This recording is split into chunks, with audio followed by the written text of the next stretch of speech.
얼굴은 갸름하게, 코는 오똑하게, 눈은 크게. 점점 단일화되어 가고 있는 미의 기준이 많은 중국 젊은이를 외모 고민에 빠져들게 하고 있다고 합니다. 최근 중국의 유명 SNS에선 뷰티 코너를 별도로 개선하는 추세라고 하는데 이 코너에서 네티즌들은 다양한 방식으로 예뻐지는 비결을 공유한다고 해요. 이러한 추세에 힘입어 중국에선 화장품부터 성형까지 비주얼이 장사가 되고 있고 한 통계에 따르면 2019년 중국 화장품 업계의 시장 규모는 5천억 위안, 하나로 85조 4,100억 원에 육박했습니다. 2020년 중국 최대 쇼핑 축제인 성수기 기간 동안 페이스 기초 라인 세트 판매액만 110억 위안, 하나 1조 8,790억 원을 돌파했을 정도로 중국의 뷰티 시장은 규모가 큽니다. 그래서인지 화장으로 비주얼이 살아나고 성형으론 인생이 바뀔 수 있다는 유행어가 점점 더 많은 사람으로 하여금 아름다움을 돈으로 사게 만들고 있습니다. 중국은 지금 외모지상주의 열풍에 휩싸였다고 하는데요. 예쁜 한국인처럼 되고 싶어서 성형을 수차례 시도했다는 중국인 소녀, 그녀에게는 무슨 일이 있었던 걸까요? 함께 살펴보겠습니다. 여러분의 구독과 좋아요는 영상 제작에 큰 힘이 됩니다. 안녕하세요. 저는 중국 상하이에서 태어난 밍메이입니다. 저는 15살이고 상하이에 있는 국제학교에 다니고 있어요. 저는 어렸을 때부터 인기가 많았어요. 저희 아버지가 상하이에서 큰 기업체를 운영하셔서 상하이에서 몇 안 되는 억만장자이고 무엇보다 얼굴도 남달리 예뻐서 저는 어렸을 때부터 인기가 많았어요. 스스로 이런 말하기 부끄럽지만 저를 쫓아다니던 남학생들이 한 트럭은 되고 여자친구들로부터 선망의 눈빛도 종종 받는 편이었어요. 친구들에게 인기가 많다 보니 지금까지 계속해서 반장 역할을 해왔어요. 방학이 끝나고 2학기가 시작하던 날이었습니다. 저는 반장이었기 때문에 종례를 하기 전에 선생님을 먼저 뵈러 가야 했어요. 그런데 교무실에서 선생님이 이런 말씀을 하시더라고요. 밍메이, 내일 한국에서 전학생이 올 예정이니까 반장인 네가 잘 챙겨줘야 한다. 저는 알았다고 대답했죠. 그렇게 다음 날이 되었습니다. 아무래도 한국인이라고 하니까 다들 관심을 많이 가졌어요. 국제학교라 여러 국적을 가진 친구들이 모여 있었지만 저희 학교에 다니고 있는 한국인 학생이 한 명도 없었거든요. 그때까지만 해도 전 몰랐죠. 저희 모든 관심이 그 친구에게로 몰릴 것을 말이에요. 그리고 그 한국인 친구가 등장하자마자 교실이 갑자기 조용해졌습니다. 모두 그녀의 얼굴을 보고 말을 잃었거든요. 그도 그럴 것이 피부가 하얗고 빛이 났으며 이목구비도 오목조목 뚜렷한 데다가 알 수 없을 아우라까지 있었어요. 처음엔 저도 그녀가 아이돌 연습생인 줄 알았습니다. 안녕? 나는 한국에서 온 수지야. 잘 부탁해. 그녀가 반 친구들에게 인사를 하자 친구들이 좋아서 난리가 났죠. 특히 남자애들은 수지를 보고 첫눈에 반한 건지 눈을 못 떼더라고요. 그날부로 저를 향한 반 친구들의 관심은 모조리 사라졌어요. 모두 한국인 친구에게로 몰려들었거든요. 그녀에게는 남녀 가리지 않고 모두를 사로잡는 능력이 있었어요. 그런데 순식간에 인기를 모두 빼앗기니까 저도 모르게 사람을 질투하게 되더라고요. 처음엔 저도 이런 감정이 싫고 그 친구의 잘못이 아닌데도 이상하게 시기와 질투심이 들었어요. 아무래도 지금까지 모든 친구가 저만 좋아해주고 관심을 많이 가져주었는데 그 친구들이 모두 한국인 친구에게만 관심을 가지니 그랬던 것 같아요. 지금 생각하면 정말 어리석고 창피한 행동이지만 그건 그날부터 그 친구를 알게 모르게 괴롭히기 시작했어요. 저와 친하게 지냈던 친구가 저와는 멀어지고 그녀에게 가버린 것이 속상했거든요. 그래서 말도 안 되는 거짓말로 그녀와 친구 사이를 이간질하기도 했죠. 하지만 그 친구가 워낙 착해서 다들 믿지 않는 분위기였습니다. 그리고 한국인 친구도 그건 그저 소문일 뿐이라며 쿨하게 넘어갈 뿐이었어요. 소문에 속아 누군가 떠나버려도 개의치 않는 모습이었죠. 그녀는 새로운 친구를 금방금방 잘 사귀더라고요. 그 모습에 더오기가 생긴 저는 대놓고 수지를 싫어하는 티를 내기 시작했습니다. 지나갈 때마다 째려보거나 그녀 혼자 있을 때 뒤에서 일부러 친구들과 쑥덕대며 낄낄거리며 웃고는 했어요. 마치 그녀를 보며 웃는 것처럼 말이에요. 지금 보면 정말 못되고 유치한 행동들이었죠. 하지만 수지는 전혀 굴하지 않는 모습이었어요. 솔직하게 말하자면 저는 그 모습을 보며 화가 나기도 했지만 한편으론 그녀와 친해지고 싶은 마음도 있기는 했습니다. 하지만 워낙 그동안 싫은 티를 많이 내고 다녔기 때문에 하루아침에 태도를 바꾸기에는 자존심이 상했어요. 그녀는 공부도 잘했고 친구들이 모르는 부분을 물어보면 친절하게 알려주고는 했습니다. 웃는 모습도 정말 예뻤고 공부뿐만 아니라 운동도 잘했거든요. 정말 부족한 게 없어 보였어요. 성격도 시원시원하고 털털해서 솔직히 친해지고 싶은 마음이 들지 않는 게 이상할 정도였어요. 그런데 그런 그녀와 친해지게 되는 계기가 생겼습니다. 그날이 아직도 기억에 선명하군요. 햇빛이 쨍쨍한 더운 여름날이었습니다.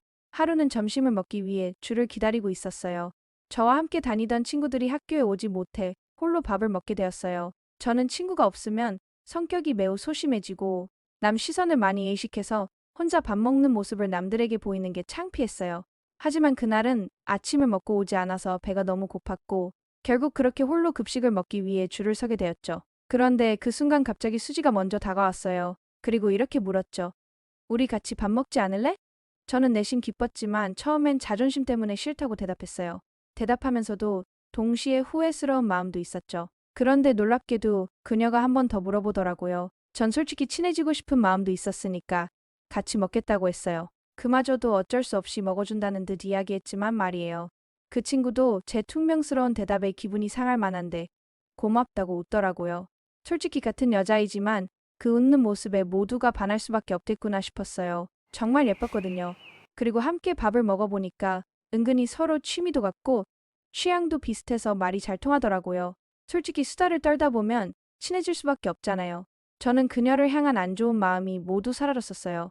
그리고 수지와 이번 기회로 친해져야겠다고 생각했죠. 그런데 그때였습니다. 중간에 누군가 저를 치고 지나가면서 제 옷에 음식물이 묻고 말았어요. 하지만 절 보고 사과도 하지 않는 모습이었죠. 전 소심한 탓에 화가 나도 아무 말을 하지 못했어요. 하지만 수지가 대신해서 나서주었죠. 이게 뭐 하는 거냐?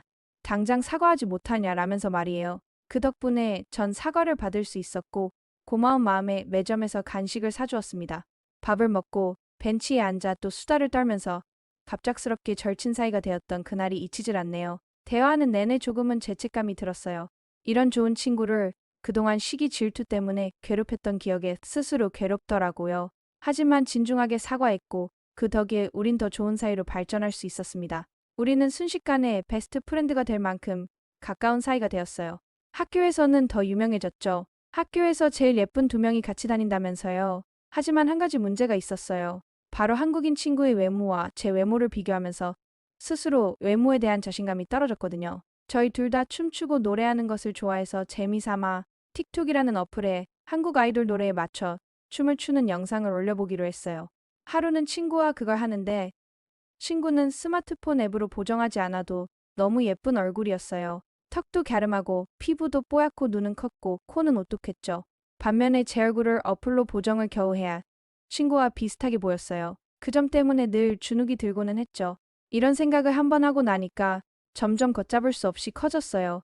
계속해서 자신감은 없어졌고 수지는 너무 좋지만 비교될까봐 함께 다니는 게 두렵더라고요. 하루는 이런 고민을 친구에게 말했더니 그녀가 잠시 말이 없다가 함께 한국에 가보는 게 어떻겠냐고 제안하더라고요. 친구의 부모님이 한국에 갈 일이 있어서 이번 방학 때 함께 가야 하는데 우리 둘이 한국 여행을 가는 게 어떻겠냐고 말이에요. 자기가 한국 화장품도 소개해주고 메이크업도 알려주겠다고 하면서 말이에요. 그렇게 저는 그녀만 믿고 한국으로 떠나게 되었습니다.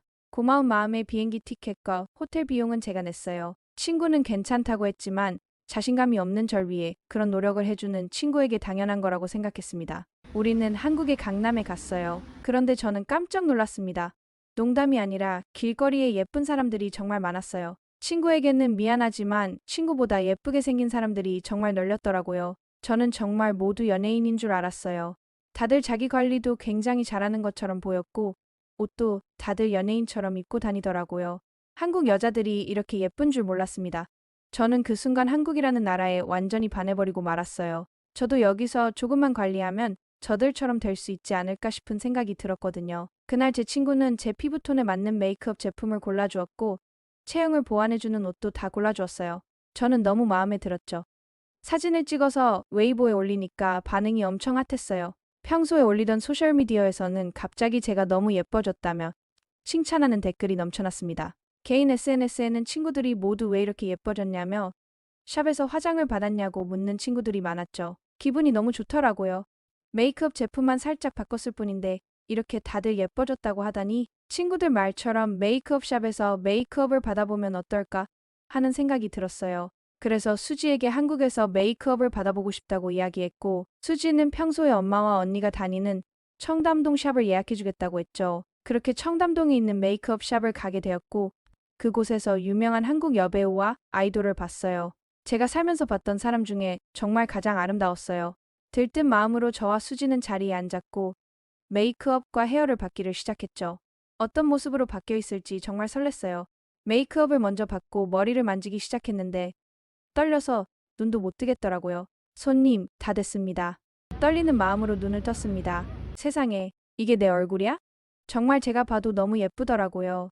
제 입으로 이런 말을 하기 부끄럽지만 메이크업을 받고 웨이보에 사진을 올렸더니 댓글이 폭발적으로 달렸고 심지어 나중에는 장원영을 닮았다는 이야기까지 나오더라고요.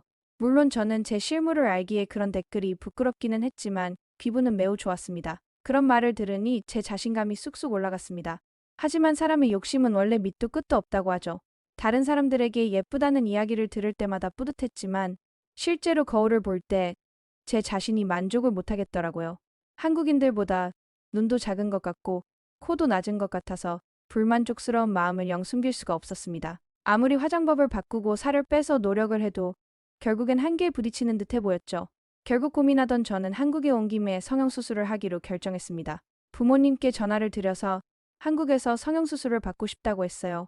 처음엔 충분히 예쁜데 왜 굳이 성형을 하냐고 말리셨지만 제가 소원이라고 말씀드렸더니 우리 아가가 그렇게 하고 싶다면 다 해야지라고 하시며 승낙해 주셨어요.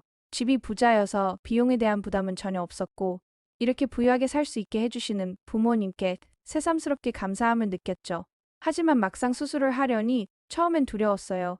얼굴에 칼을 대는 것밖에 답이 없을까라고 생각했지만 요즘에 쌍꺼풀 수술이나 코 수술 정도는 거의 시술로 봐도 될 정도로 대중적인 성형이니까 겁먹지 않기로 했어요. 그리고 중국보다는 한국의 성형수술 스킬이 훨씬 좋다는 사실을 알고 있었기 때문에 주저할 이유도 없었죠. 성형수술 후에는 확실히 예뻐진 느낌이었어요. 제가 원하는 느낌 그대로 나왔죠. 하지만 욕심이 점점 과해져 뭔가 아쉬움이 남고 충분히 얼굴이 예쁜데도 불구하고 만족을 못하겠더라고요. 성형을 한번 하고 나니까 다른 데도 하고 싶고 아예 전신 성형까지 할까도 생각 중입니다. 점점 외모에 대한 강박증이 생기는 것 같아요. 그래서 손을 뗄 수가 없습니다. 핸드폰으로 한국 드라마 같은 걸 보면서 아예 특정 여배우처럼 똑같이 생기게 하도록 성형하고 싶은 마음도 있어요. 그러면 제 얼굴에 만족할 것 같았거든요. 수지는 너만의 개성이 있으니 누굴 닮으려고 하지 말라고 조언해 주더라고요. 수지 말이 100% 맞는 말이지만 그래도 전 여전히 제 얼굴에 만족하지 못하고 있습니다. 성형을 했다고 해도 한국인들이 갖고 있는 고급스럽고 예쁜 그 특유의 느낌이 나지를 않거든요. 수지가 지금도 충분히 예쁘다며 워낙 저를 말려서 한 번 더 고민해봐야 하나 싶긴 합니다. 하지만 성형수술을 또 하고 싶은 마음도 강해서 다시 한번 한국을 방문해보고 싶어요. 거울을 볼 때마다 거리를 지나가던 한국인들의 모습이 떠오르거든요. 한국에 가기 전까지는 운동을 열심히 해서 몸매를 예쁘게 만들어 볼까 생각하고 있어요. 제가 보기에도 얼굴은 정말 예쁜데 아직 몸매가 얼굴을 못 따라가는 것 같거든요. 그리고 운동을 열심히 해서 몸과 마음이 건강해지면 자신감을 회복하는 데도 도움이 될 것 같아서 수지와 함께 헬스장 등록도 했어요. 6개월 뒤에 제가 어떻게 변했는지 이야기를 해드릴게요. 어떻게 보셨나요? 한국인 친구를 만나고 모든 것이 바뀌어버린 중국 여성의 사연이었습니다. 중국과 한국 두 나라 모두 외모에 집착하는 면이 큰 것 같은데요. 사연의 주인공이 한국인 친구의 외모를 부러워하기 전에 한국인 친구의 따뜻한 마음씨를 먼저 부러워했으면 어땠을까 하는 생각이 드네요.